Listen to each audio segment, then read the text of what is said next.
We now proceed with Professor Yakub, proposed by the United Republic of Tanzania.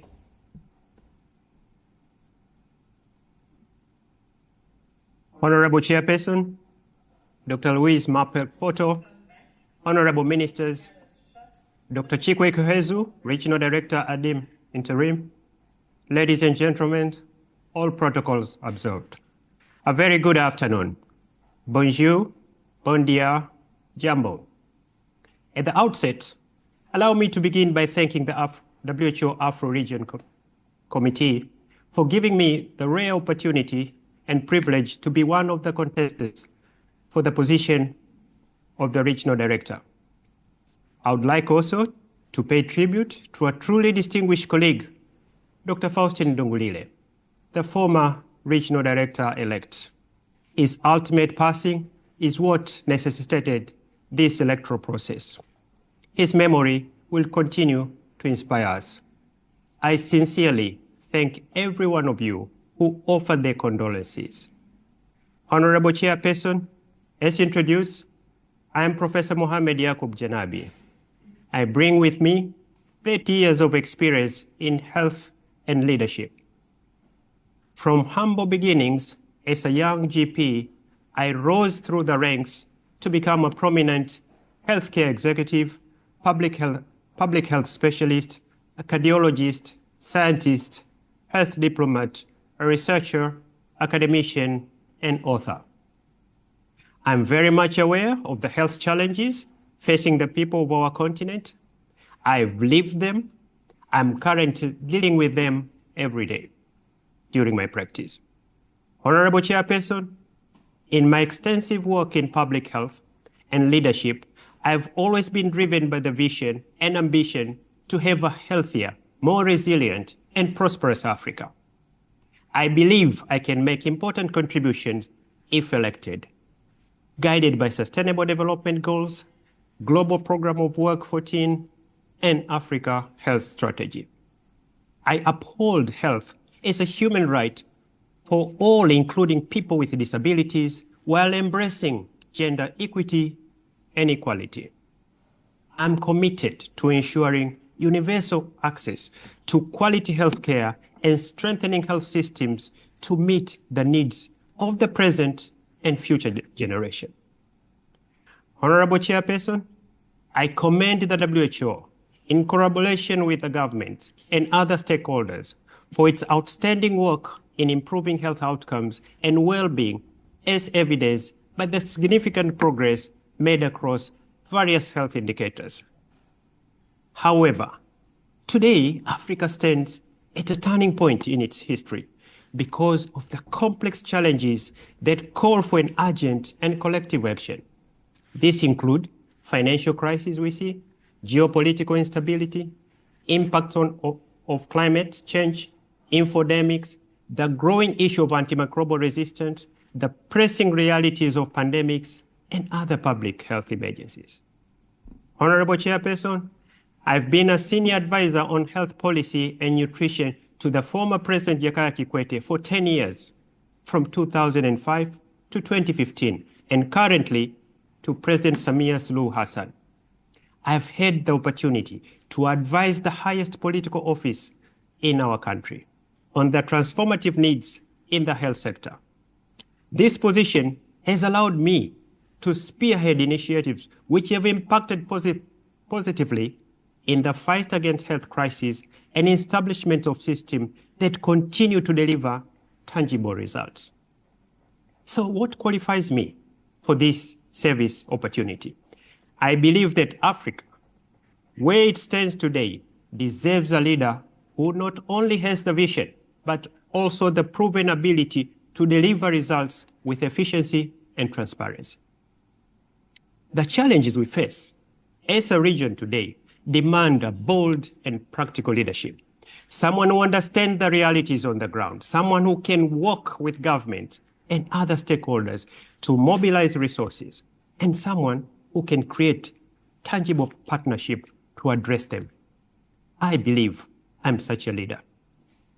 During my practice, I've witnessed people missing out on healthcare for lack of finance, and families parting ways with their possessions, the very means of livelihood, just to pay hospital bills. Yet, despite making these heartbreak sacrifices, many still find themselves trapped in debt and poor health conditions. For me, this is a harrowing experience. Out-of-pocket healthcare costs have pushed countless families into the depths of extreme poverty, thereby recycling poverty. This requires urgent solution. I believe universal care is the solution. Honorable Chairperson, I have a long experience in training, research, and working abroad, followed by many years of hands-on fieldwork across the African region. Throughout my careers, I have worked with heads of states, ministers, parliamentarians, community health workers, philanthropies, private sectors, NGO, civil societies, financial institutions, and faith-based organizations. My track record includes transforming healthcare systems from the ground up, even in the extremely challenging and resource-constrained environments. How did we do it? By pioneering innovative healthcare financing, building a stronger health workforce, building infrastructure, initiating outreach services, and successfully managing public health emergencies. So what gives me assurance in my track record? Trust is built on results. My contribution to healthcare is undeniable. I understand the challenges ahead. I bring the new resolve to address them. I'm not only ready for this challenge, but also uniquely equipped to address them and deliver the transformative change our continent urgently needs and expects from us. Having visited many member states, over 30, I recognize the urgent need for a fundamental shift in how WHO-Afro responds to specific country needs. I will drive this transformation, ensuring a more agile, country-focused, country-owned, and impactful organization. Chairperson, now I would like to highlight some key personal experiences and achievement. My first point is on strengthening health system. As the founder and first CEO of the Jakaya Kikwete Cardiac Institute in 2014, we were able to reduce overseas referrals by 95%, saving the country more than $10 million per year. The funds saved are now being reinvested in strengthening PHC and financing patients who cannot afford hospital bills. Again, how did we do it? By building in-house human capacity, investing on infrastructure, advocating for an increase of health budgets, engaging private sector, financial institutions, and fostering global collaboration. The Institute has become a regional hub that performs more than 4,000 intervention procedures and open heart surgeries annually, ranging from pacemaker insertion to bypass surgery. Currently, it serves patients from across Africa. Honorable Chairperson, in 2022, I was appointed CEO of Muhimbili National Hospital, one of the largest hospitals in the region with 2,400 beds and 4,000 staff under me. The hospital attendance on average is 3,000 patients per day. Furthermore, I oversee an outreach to a network of 12,200 satellite healthcare facilities across the countries through telemedicine, e-medicine, and artificial intelligence. Our plan is to build a brigade of 137,000 community health workers by 2030. These workers are going to serve as a bridge between the community whom we serve and the formal healthcare system. Honorable Chairperson, this year in January, under my leadership, we secured $363 million from a non-traditional financer, the Republic of South Korea, for health system strengthening on favorable terms of 0.01% interest, 15-year grace period, and 25-year repayment. This innovative financing will transform Muhimbili and its satellite facilities into a regional hub for preventive, protective, curative, and rehabilitative services, aligning very well with the GPW 14 objectives. If elected, I will endeavor to engage such non-traditional funders from within our region and outside the continent. In the research and advocacy domains, I co-investigated HIV vaccine trials in Tanzania and Mozambique in the early 2000s. Later, in 2012, my advocacy led to the then sitting President Jakaya Kikwete to publicly undergo HIV testing. This reduced stigma inspired 5 million Tanzanians to seek counseling and testing within a year. Likewise, the story repeated itself. In 2021, President Samia Suluhu Hassan openly championed and publicly received the COVID-19 vaccine, significantly increasing its uptake across the country and reducing infodemics. My second point is emergency preparedness. In 2015, the UN Secretary General, Ban Ki-moon, appointed President Kikwete to lead a UN high-level panel on global health crises after the Ebola outbreak in West Africa. As a senior advisor, I visited the affected countries of Liberia, Guinea, and Sierra Leone, gaining invaluable hands-on experience, and the panel's recommendation contributed to the efforts to transform the WHO approach to managing emergency crises that we observe today. My third point is on demographic response. The African continent is experiencing a demographic transition with its youthful population, offering both opportunities and challenges. Now, when you have a young population, it can drive growth and innovation. It's also highly exposed to risk factors such as substance abuse, unprotected sex, teenager pregnancy, mental health disorders, to mention a few.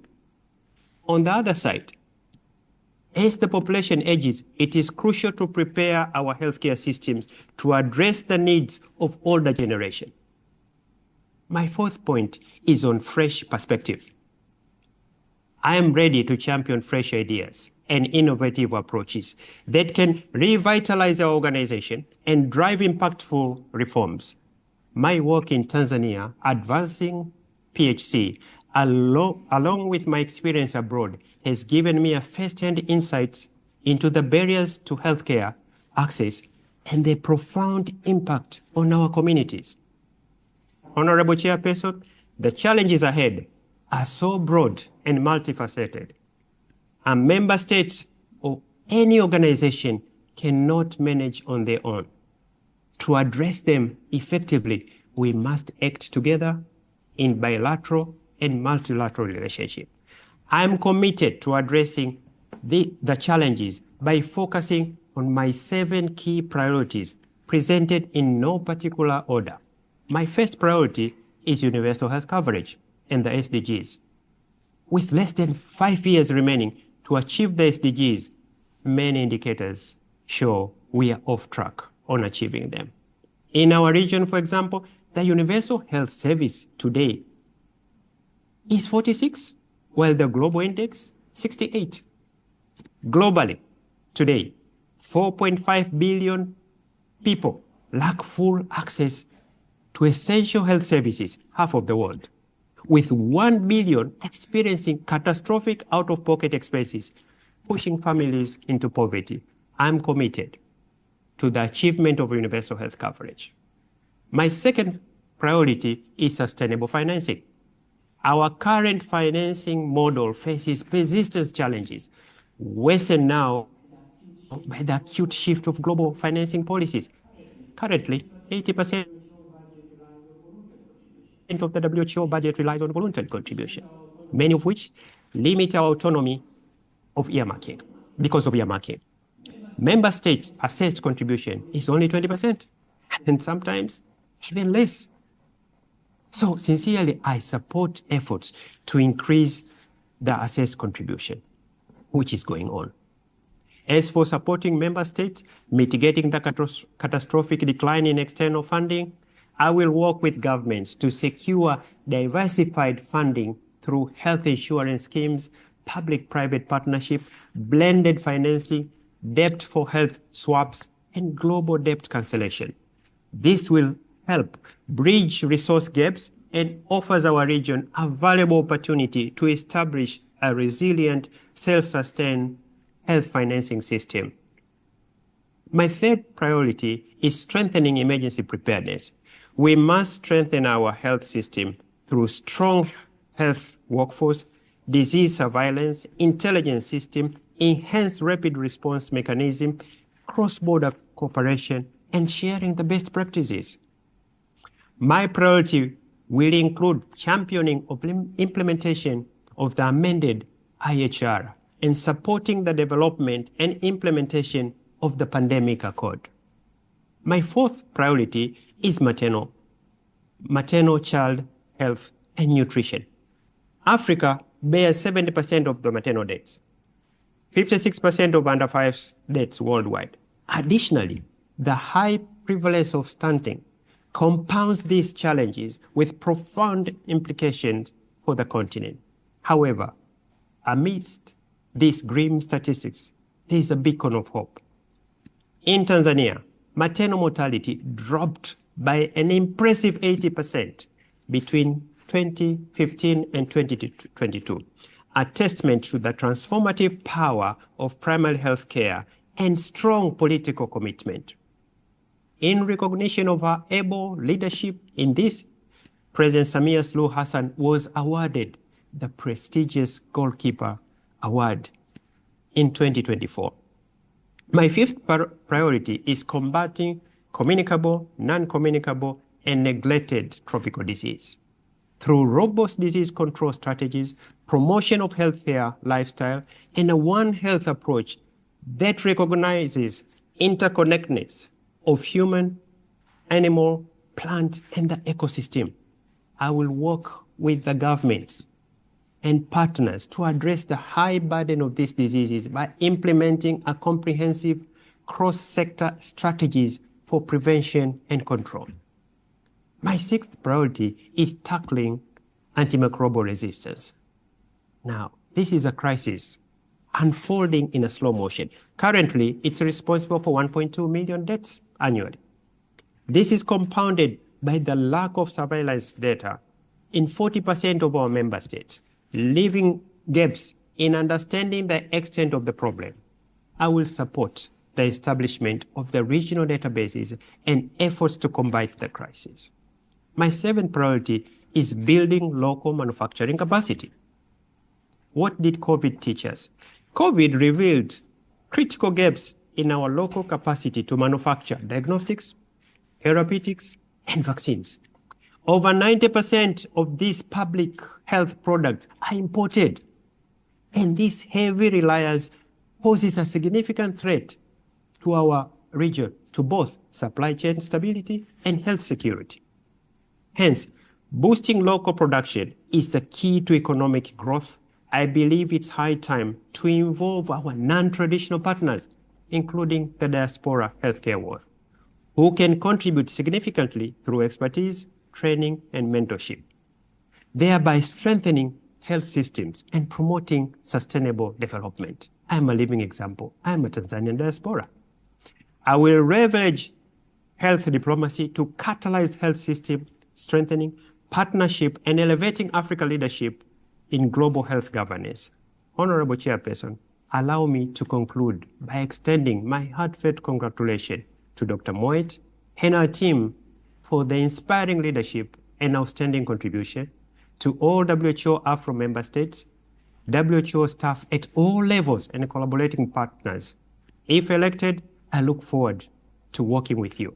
I extend my profound gratitude to President Samia Suluhu Hassan for placing her trust in me.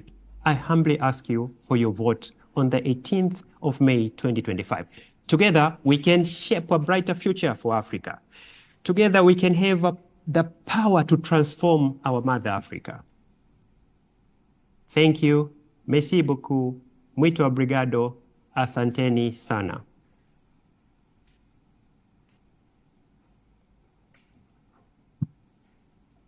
Thank you, Professor Yakub. We'll now continue the interview with questions and answers. I will now pull the first token with the name of the regional committee member which expressed their wish to ask a question to Professor Yakub.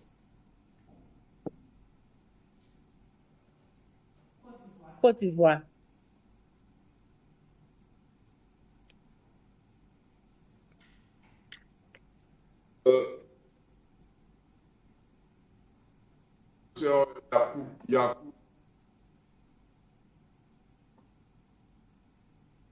Savoir expérience dans la gestion des urgences au niveau to find out more about the management of emergencies.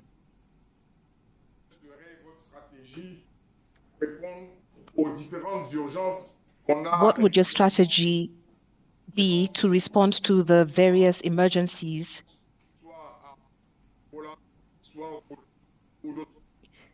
Speaker's sound is intermittent. We apologize. Perhaps the honorable delegate from Côte d'Ivoire could adjust his sound.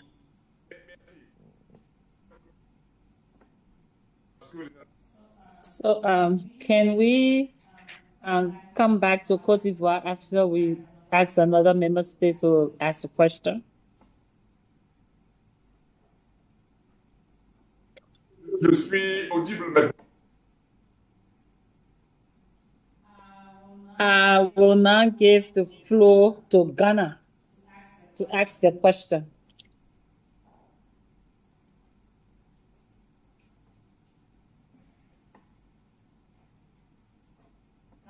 Ghana. Hello.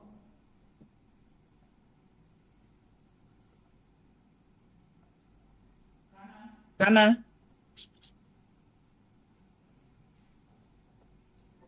Ghana, you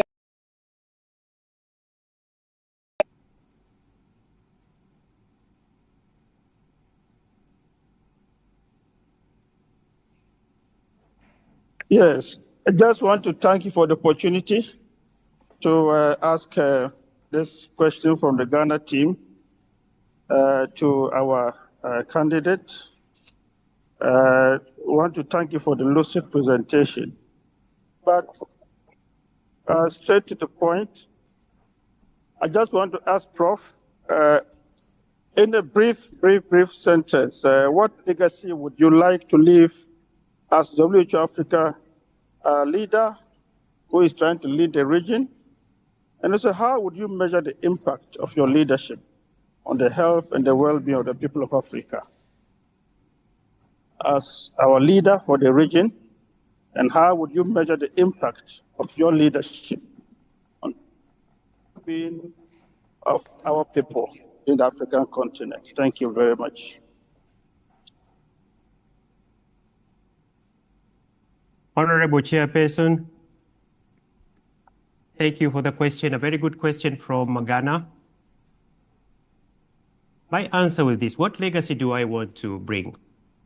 The first thing, I'm trying to look what is happening to the world today, what is happening to our region today. One of the things which I'm going to leave after my 5 years or 10 years, depending, is to leave our continent dependent, self-sufficient, by domestic financing, innovative way. I want to see, as I said, 4.5 billion people are pushed into poverty.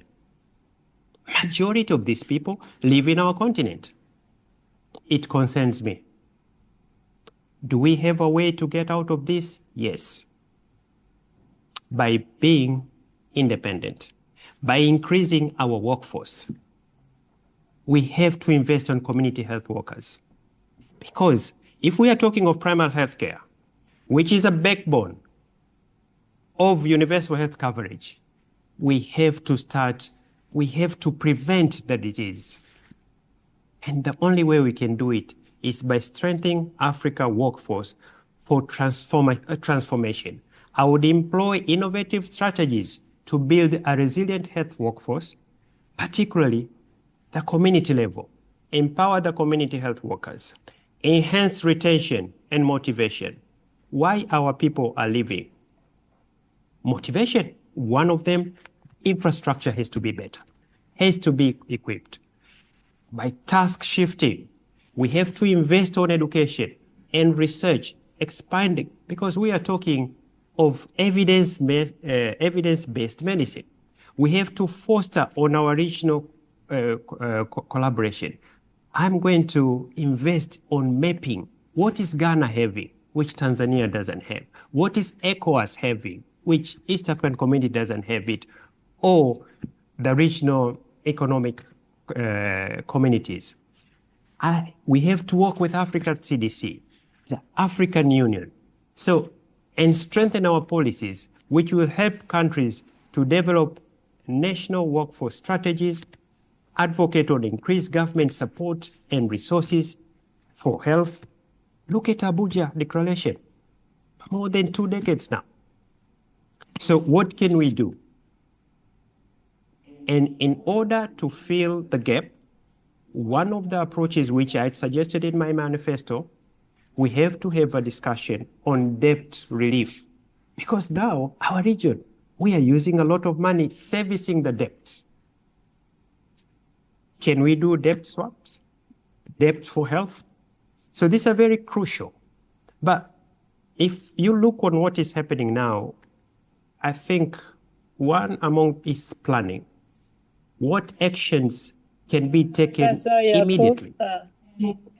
Thank you for answering the question. Can we go back to Ivory Coast? Ivory Coast, are you ready?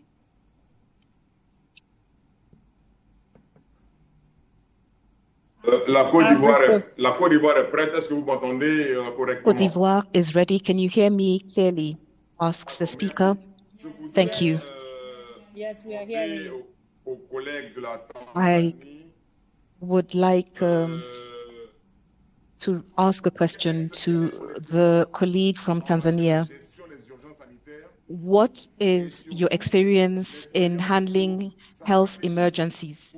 And what would your strategy be to responding to the numerous emerging emergencies like Mpox, EVD, cholera, that are linked to political and health crises? So I'm talking about emergencies in our various countries. Thank you very much.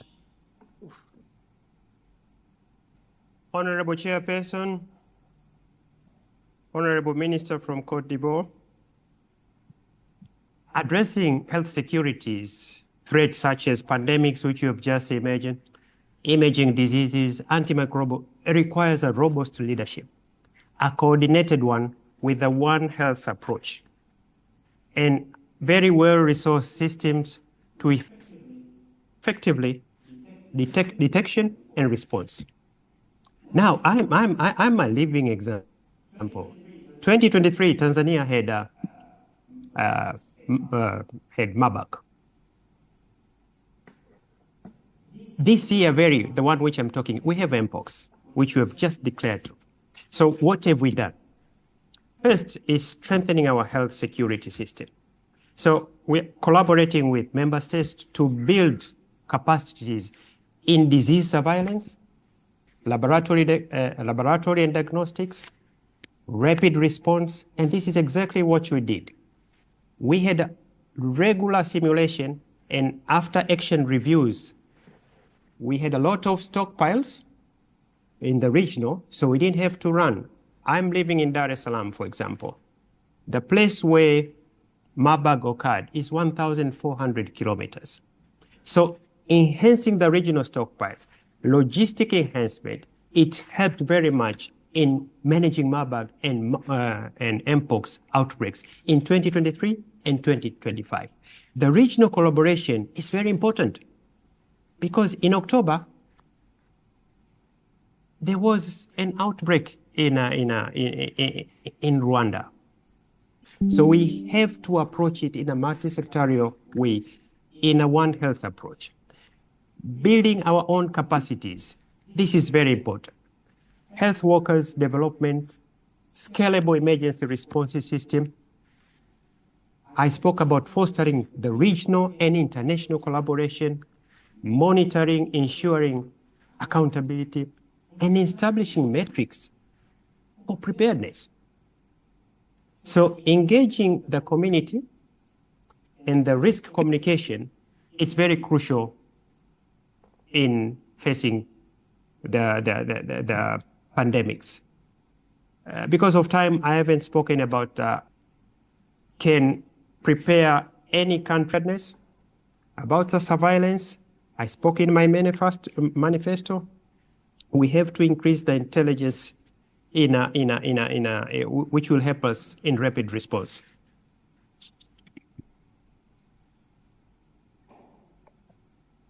Action 9 gave the floor to Guinea to ask the question.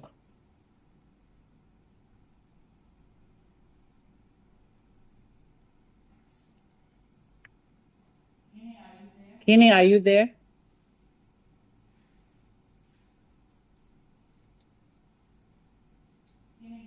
Guinea, can you kindly unmute yourself?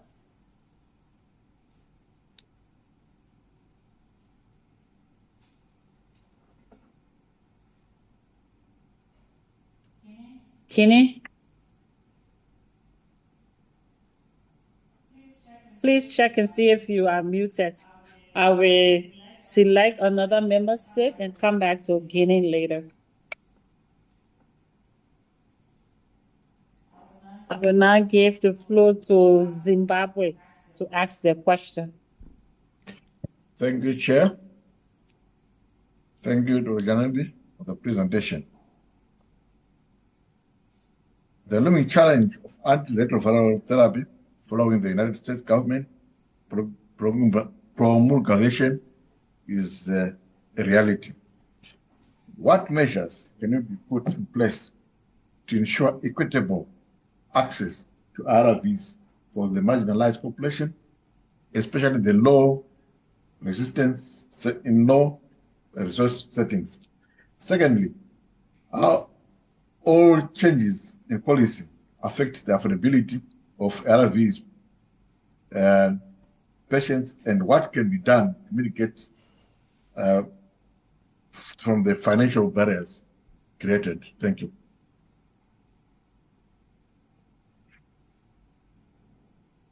Madam Chairperson, I missed the first part of the question. Is it on financing on the ARVs? Can the question be repeated, please? Okay.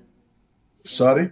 What measures can be put in place to ensure equitable access to ARVs for the marginalized population, especially in the low resource settings? Thank you. Thank you, Madam Chairperson. Thank you,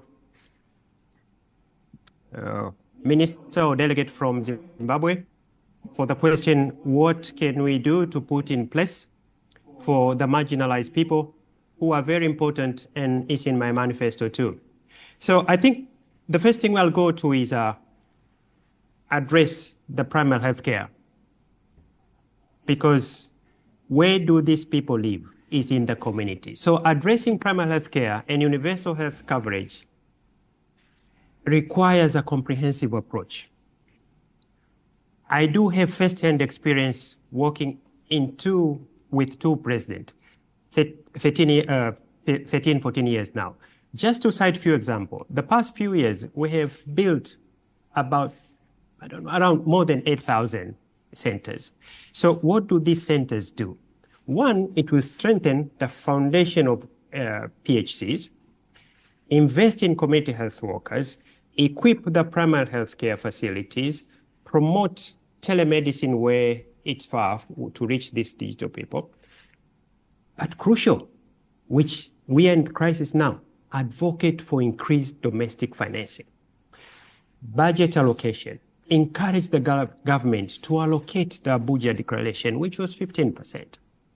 Improve accessibility and equity. Establish more primary healthcare facilities and mobile clinics in remote areas to support the national insurance schemes for the vulnerable. We have to strengthen the health system For resilience, you need workforce development, data-driven decision-making. We have to accelerate towards universal health coverage. Our policies, our legal frameworks to support an embedded universal health coverage principles in the health process. We have to foster a multi-collaboration. But for example, Madam Chair, if allowed, what we have done quickly after this crisis to try to look these vertical programs. I don't say all vertical programs are bad, but can they be integrated to our normal services? Because it will bring these patients to our normal systems, which are funded by most of the government. So adaptation, I will really discuss on the flexibility when crises or challenges happen, whether it's a pandemic or a climate change. So we have to have a very resilient system which can cope not only with the climate change, but like the financial crisis which has just happened. How can we cope fast? How can we adapt with the situation? We will now ask Guinea if you are available. Can you come back and give your question? Kindly unmute yourself, Guinea Conakry.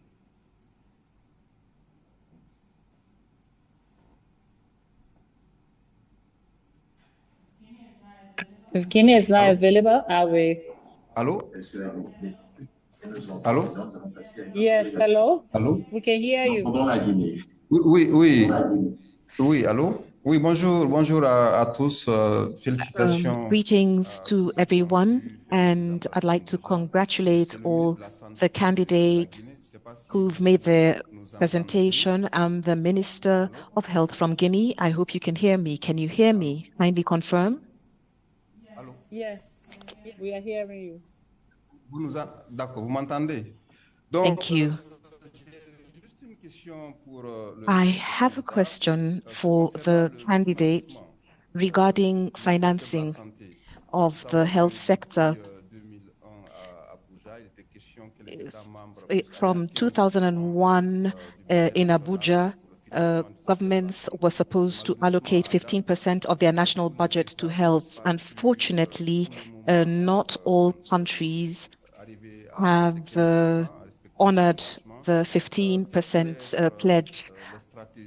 What strategy would you as a candidate put in place to ensure that countries commit to the 15% allocation to the health sector? It's just the first question. My second question is the coordination of... Guinea Conakry, you are... Permits me to kindly ask you, you are entitled to only one question. I'm sorry, just one question. Okay. Thank you.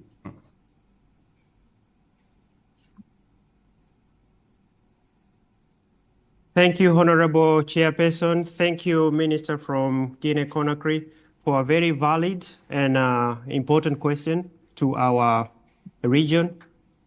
It's true, Abuja Declaration requested our countries, respective countries, to finance at least 15% from our budget. So it's if elected, our member states are 47. Not all of them are equally in economic sense. So I think the first thing which I would like to do is a country specific. Honorable Minister, I will listen to you. I will talk to you. So I will go for each country specific.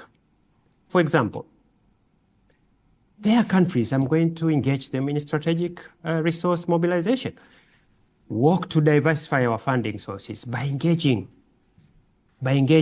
both our traditional and non-traditional, including international donors, the private sector, the philanthropic organization. So I would advocate for increasing the domestic budget. I've discussed a little bit about what happens with our debt. Can we discuss about cancellation or swap of the debt? Because how much our countries are spending on servicing the debts. Can I take that fund and put it in the 15% which is greater? I will foster the public-private partnership to bring an additional source for our health, which automatically will secure our health security. I will enhance coordination and international partners. We have to strengthen our partnership with multi-organizations like Gavi, the Global Fund, and other UN agencies. The African Union is there. Support on innovative in resource utilization. We have to encourage adoption of innovative, cost-effective solutions to maximize the use of the little available resources we have. We have to strengthen our monitoring and accountability. One of the things which our partners sometimes worry is our accountability. Can we be more transparent? Can we do more audit to our accounts? Can we put our accounts open so that we can build the faith or the trust which our donors sometimes do? But whichever way we want to look, the innovative domestic funding, we just got a wake-up call with the current crisis which is happening. I think we have to look at it in a more wider. We have estimated 40% of the minerals are from our continent. How much are we using it? Added value, levies, can we direct this fund to the health? So I think, Honorable Minister, I will come to you with great humility. I will listen to you. I will listen to your advice.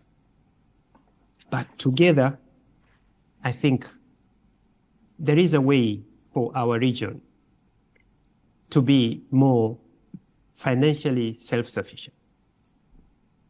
Thank you, Madam Chair.